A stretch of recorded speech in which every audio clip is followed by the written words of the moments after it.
My name is Dan, and currently I'm here with the Rapid Response Network, who monitors for ICE activity, and if any occurs, we alert others and record them to make sure that nothing illicit happens.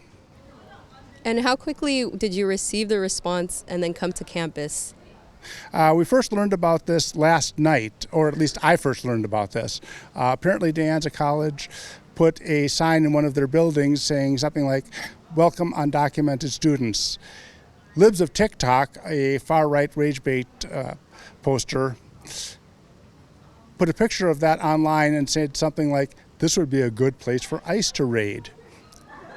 I don't want that to happen. If it does happen, I'd like to record it. I especially don't want them shooting anyone like they did, like a few days ago.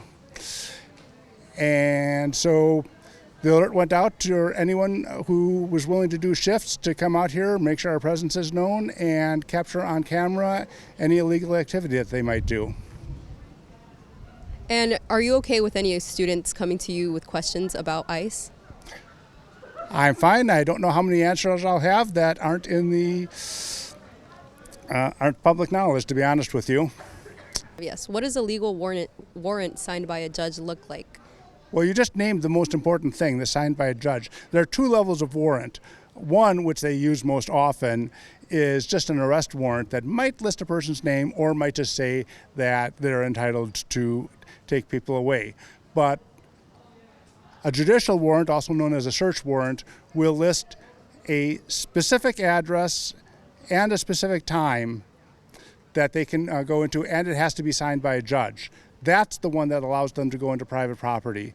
Without that, all they can legally do is hang around in public areas and, take whatever opportunity they can. So if you see an ICE agent, or if you know an ICE agent is in the area and there's a private area that you can retreat to, do so. That won't necessarily stop them from, let's say, breaking down the door, but it does mean that they are not doing it legally.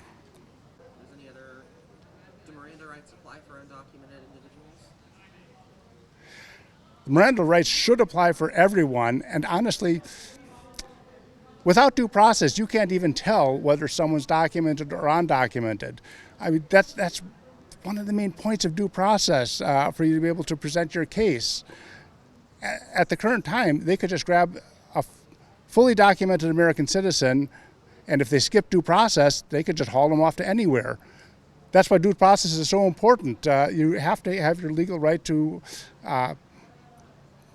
assert your legal rights. I'm sorry, that sentence kind of died in midstream. And my final question, is it true that it's a misdemeanor to be in the country undocumented, not a felony? That's correct. It's being treated as a felony. Heck, it's being treated worse than murder because with murder, at least you stand trial. But with undocumented immigrants, they're being taken away without trial for indefinite sentences. That's not right. Just like you say, it's actually a misdemeanor, which is why they apply this technicality of saying, well, if it's just a misdemeanor, that you don't have to have legal representation. But honestly, with the penalties being applied, it's being treated far worse than a misdemeanor. Legally, it's on the same order as, let's say, trespassing, which would not warrant being sent out of dragged out of the country without process to a foreign prison where torture and,